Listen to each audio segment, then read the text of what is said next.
There's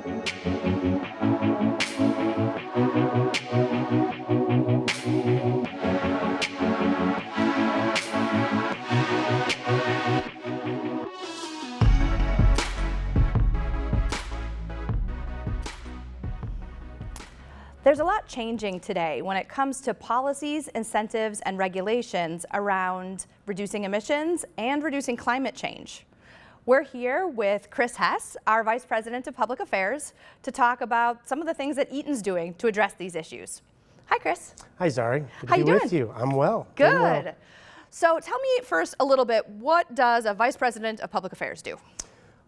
Mainly, we're charged with engaging external stakeholders, primarily governments, but sometimes trade associations, customers, and those types of stakeholders related to the regulations and legislation that impact Eaton in our markets.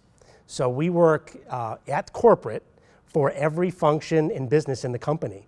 We get to leverage this wonderful footprint that we have around the globe to help us influence the policies and regulations that are making their way through governments around the world. And when we talk about the things that are most important to Eaton, that means we're talking about the things that are most important to our customers. Correct. Right? So when we think about, let's maybe start with emissions. So there's a lot of different regulations coming up around the world. So we've got 2024 emissions regulations here in the US, similar regulations happening in the European Union and China. But we're talking about now the next set of vehicle emissions regulations that are really going to address electrification. Tell me a little bit about what you see on the horizon. So yes, we're on the cusp of some finalization of regulations in the United States and Europe related to emissions of heavy duty and passenger vehicles. Eaton's been involved in a process over the last several years to influence those regulations so that the products and the systems that we can bring to the market are captured by those regulations, the emissions reduction quality of those technologies. And then we work primarily with our customers and other organizations that care about reducing emissions to make sure that the regulations are appropriate and that they're driving the proper stringency, because sometimes they're not going far enough in the time horizon. And we're already looking at future regulations, the next generation of those regulations. And as we look to develop our next generation of products, it's critical for us to understand where these governments are headed so that we can, it be like a roadmap for us as we develop these next generation sort of emission reduction products. And eventually, we're talking about zero emission, electrification, both in the passenger vehicle and then in the heavy duty space. Because it always starts generally in the passenger vehicles, right? And then moves to commercial heavy duty. Well, there's a couple reasons around that. One is because there are more passenger vehicles and their impact on the environment is more severe. We're trying to get to the greatest sort of emissions reduction we can, so regulators focus on where the most emissions are coming from. And then there's more volume there. So for a company like Eaton, we want to work on the technologies where there's more opportunity. Right. We have all this experience working with the OEMs, and they have worked with us and know they can trust us. We model these technologies, we demonstrate what these can do in the regulatory process, and often they find their way into the regulation itself. The other thing that we do is we work on how the governments around the world test compliance. It's important that they understand how vehicles work and where the emissions reductions is occurring so that you're promoting the adoption of the right technologies. And there's incentive from the regulation for companies like Eaton to invest in those technologies. One of the other opportunities that government regulation brings is standardization. But what are the benefits of regulation when it comes to standardizing an approach around the world? Well, there are several approaches trying to standardize global regulations. So again, that entities around the world can focus their development on reducing emissions, not just for their own competitive advantage. Right. In some cases, like the United States, the state of California plays an outsized role in regulation setting because they have the ability to set their own stringency and their own standards through their own rulemaking through the Clean Air Act going back 40 years. So from that standpoint, you would rather have a national standard than just have the state of California doing, because you don't want two markets in a jurisdiction. Just like if you think around the globe, you'd like to have Europe and the US sort of working together because those OEMs serve both those markets. Exactly. Okay, so we touched on emissions, But when we think about the next generation of regulations and incentives, we're talking about moving further into electrification of vehicles. And that's where the innovation that's happening in our e-mobility business really comes to play. Can you talk a little bit about how the decisions that we're making in terms of innovation in that business are being affected by or are affecting government regulations for electrification? Absolutely. So, for over 100 years, we've been involved in really making safe, efficient, and effective internal combustion engines, and continually to make that internal combustion engine more efficient, driving more value for our customers, more productivity. And at some point, we're going to be electrifying a lot of the components that are in your traditional internal combustion engine on the passenger side or the heavy duty truck side. But eventually, we are really going headstrong into the zero emissions world from all of our technologies. We have a lot of opportunity there with our experience on the electrical business in power conversion and inversion, power safety and security. And for us, it's just really a natural fit. So we're bringing these technologies together and bringing them to our customers to really help drive adoption. On the automotive side, it's a little bit more streamlined, but the growth in the adoption of EVs over the last several years has been amazing. And I think that not only the fact that there are more variety of vehicles available, and all of the OEMs are now heading headstrong into that area. Right. We are in a position to bring solutions to all of them. So it's a pretty exciting opportunity. The regulatory roadmaps that are presented through the various governments around the world, and principally it's China, it's Europe, and the United States, allow us to develop the technologies along with the regulatory schemes that are in these jurisdictions. It gives us certainty to make those investments so that we know that the market will be there. And that's the really key for that regulation. And it's also the expertise, right? We understand those applications. We have people who've been working in them for a long time. We have customers who can give us feedback and information about how their systems really work. And that feeds into not only our innovation and our technology roadmaps, but also the position that we take with helping to influence the kinds of regulations we really need.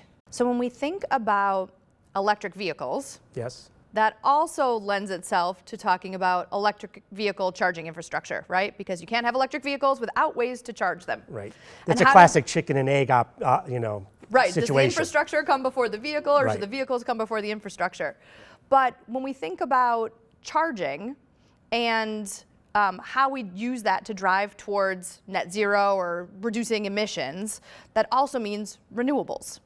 Right? So tell me a little bit about what you're seeing in terms of, again, regulation, policy, and the discussions that we're having around how to drive that energy transition forward. So if you think about the ecosystem that's going to be required to make sure that we can charge all of these vehicles, you're really going to need to upgrade the capabilities of our electrical grid.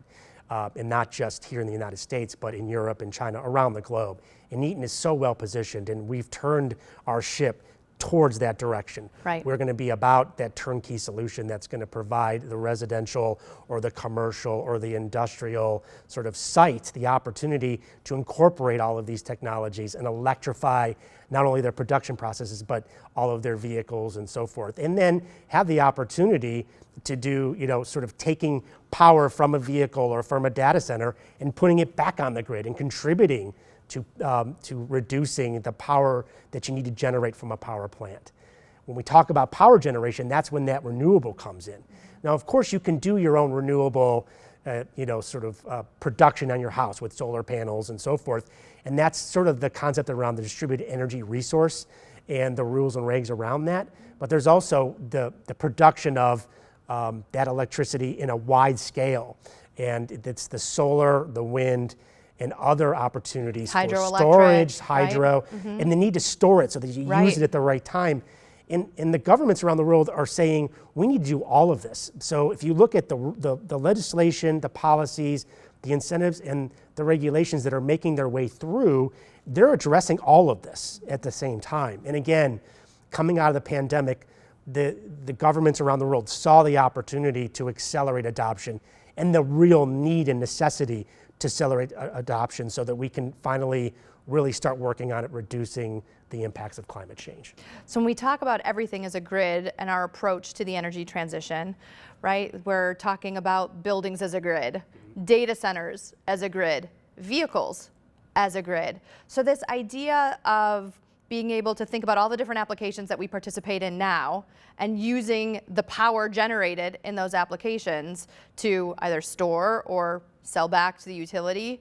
What are the government kind of angles to that, or regulatory angles that impact those different applications? So it differs by jurisdiction, but Okay. generally what it means is that they're going to put regulations in place that require adoption of certain technologies or require or ban the emissions. They gradually will reduce the emissions level so that you have to incorporate technologies to meet those. Right. And if it's power generation by a utility, then it would be the incorporation of more renewables and wind power or hydropower. And a certain percent of renewables that have to contribute? And typically it gets you to a point, so you start off and you have to meet more stringent standards as you go. So it's a step up every single year until you reach an ultimate goal, and then you start over with the reg. So for companies like Eaton, we go to talk to governments about that. We talk to them about what's possible within the time frame of a regulation and how can you do it cost effectively so that these are technologies that are readily available. They're not future, but you can buy them today, and oh, by the way, they have a really good return on investment. And governments are looking for, a year to 18 months return on investments, and a lot of times to really drive widespread adoption of it. So you got the regulatory, and you also got a market driver there. And that's where Eaton really plays well. Let's dive a little bit deeper and talk about some of the other policies and incentives that are happening right now in different jurisdictions around the world. So why don't we start with the US? There are a couple of legislation opportunities on the horizon. Can we talk a little bit about what is happening right now and where you see opportunities and maybe even challenges? So this really started as a result of the pandemic. So governments around the world, in particular where we focus on this is the US and in the EU, we're coming up with funding mechanisms to address the issues related to the pandemic, the economic uncertainty of having to shut down the economy for a while, right? Right. So that's a big shock. So once they got to addressing that, they said, well, we want to make investments in areas that will actually promote our growth and address our societal issues going forward. So when we think about that, it's often about climate change. So it's sort of a dual purpose. In the United States, we had several legislative packages that made their way through. And at first it was immediately address the concerns and the issues people are having with dealing with the pandemic we didn't know much about right now. So we spent $1.6 trillion, boom, on all of those initiatives. Then we got to the next stages where we're going to come out of a recession caused by a pandemic. That was recovery, right? So again, in that package, there were billions of dollars to go to schools and hospitals, to give them the necessary tools to have people go back to school and to deal with the pandemic itself. At that time, they were incentivizing and funding energy efficiency, emissions reduction, building upgrades. So you're starting to see the beginning of a program. And then it's like, okay, now we're going into the next stage. So we're going to be full on recovery. Right. And when we're recovering, we want resiliency and we want next generation technologies. Now there's a bill going through that will provide further incentives through the tax code that will offer tax credits for the adoption of electric vehicles, both passenger and heavy duty trucks, for the infrastructure needed to refuel those, right?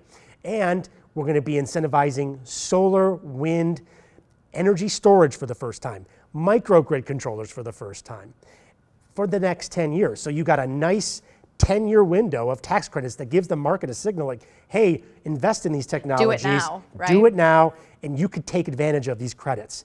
You need those sustainable incentives there so that the market continues to make the investments. And this is on an annual basis. In Europe, they did something very similar. Resiliency and recovery package coming out of the EU. It's over 6 years. Each member state is going to get an allocation. Each member state has their own plan, but all of them are really focused around incorporating electric vehicle, electrification, more incorporation of renewables so that they can come out of this recovery investing in the next generation technologies to reduce emissions, meet their goals, and they've got a program called Fit for 50, which will couple in regulations on top of this. So you have carrot and stick working together at the same time. And we're at Eaton influencing what's going into those programs, both here in the United States and in Europe, and influencing what's going into those regulations so that we couple the sectors so that they're working together, just like we work on energy transition with everything as a grid, bringing these different technologies into the same space and leveraging those opportunities to really drive adoption of new technologies, but also emissions reduction in a distributed energy resource kind of way, localized production and localized sort of contributions to energy to the grid. And so we talked a little bit about the US, we talked about Europe. Why don't we touch a little bit on what's happening in China? Right. So China really, to their credit, has been investing in these before the pandemic. So they have a 5-year plan, and their goal is to be self-sufficient. So not to be borrowing technologies from other areas of the world, but to be leading. So they have been, they said at one point, like, we're not going to focus on internal combustion engine. We're focusing on what's next. So they're leading the world in EVs, right? In EV technology. They're also incorporating renewables. Now they use a lot more energy than the rest of the world. So they're using all of the above, but eventually, obviously, they're trying to incentivize themselves to use those next generation technologies, to use the renewable sources, to use electrification, and through their incentives, but also through regulation. So you've got zero emission areas, you've got fuel economy standards, and so forth that are really going to help them drive adoption as well. Can we touch a little bit on how emerging economies think about this space? So when you think about some of the parts of the world that maybe aren't as technology forward or aren't as modernized as some of the ones we've talked about, how are their governments thinking about maybe using what they see in other countries and adjusting it to meet kind of where their economies are? When you look at other countries that maybe don't have those capabilities, they do benefit because eventually the technologies that are being developed in other jurisdictions become commonplace. And of course, when you start off on a journey for technology, it's very expensive. And that journey includes a cost out and a reduction that comes from better utilization, better efficiency of subcomponents that we know all about, and volume. That's the key. And that's where the key, that the policies and the regulations got to be in place to ensure that you're going to see those volumes and those, you get the scale that you need to get the costs reduced significantly. We've seen a huge paradigm shift in the cost of batteries. Right. And that in itself is going to be a huge contributor. Still a lot of room to grow, though. There's a lot more to do, but we are really at a place where we're coming close to parity on the cost from a battery and from an internal combustion engine because of the cost of internal combustion engine fuel. And the battery cost coming way down. And when you think about batteries and kind of the second life of batteries, that's how we're looking at energy storage, right? Being able to use. Yeah, there's some novel approaches. We have some case studies where we've done this, where I believe we worked with Nissan to do an energy storage platform with batteries that were past their useful life for vehicles, but were perfect for storing energy at a stadium, so to speak. Right. This is the model that we want to replicate in all different types of situations.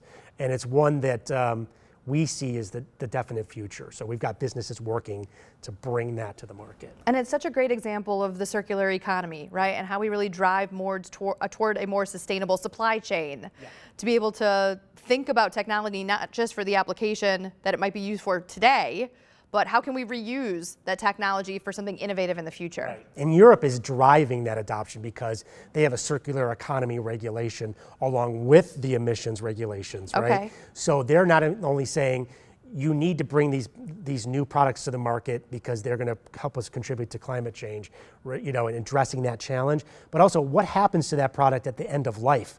And how are you going to use that so that it continues to add value to our ecosystem? Resources are finite. So finding better ways to use a battery at the end of its useful life in a vehicle and have it applied to an energy storage application makes perfect sense. And it's going to be a great business. So how does Eaton work with customers to help them make the most out of some of these policy incentives?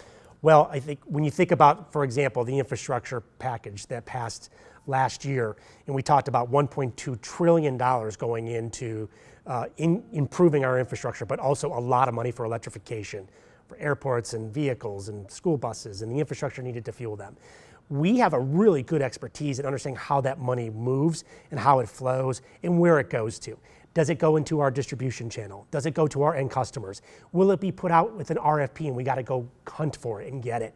We have a team of people embedded in both the industrial and the electrical sector identifying those opportunities. We work with them to show when the money will be there, what's the eligible uses. So we're preparing now, and we've been preparing as an organization for these huge opportunities. It's going to be really exciting. So customers can really come to us and say, hey, I know you guys can help me in the technology space here, but can you also help me understand how I need to build my roadmap or my timeline to take advantage of this technology with the intent of being able to leverage the incentives? Yeah, absolutely. And we're in a position to tell you if you're eligible and if you meet those criteria, how can we best work together to win and to be awarded money.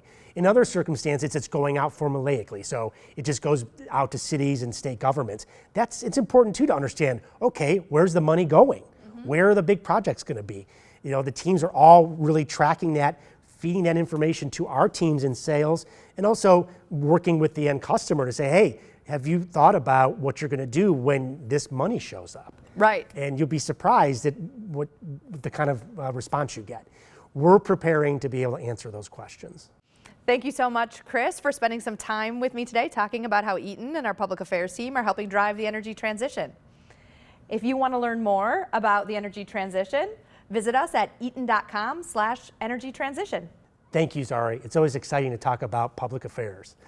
If you want to learn more about government incentives and regulations that impact the energy transition, visit eaton.com/strongerfuture.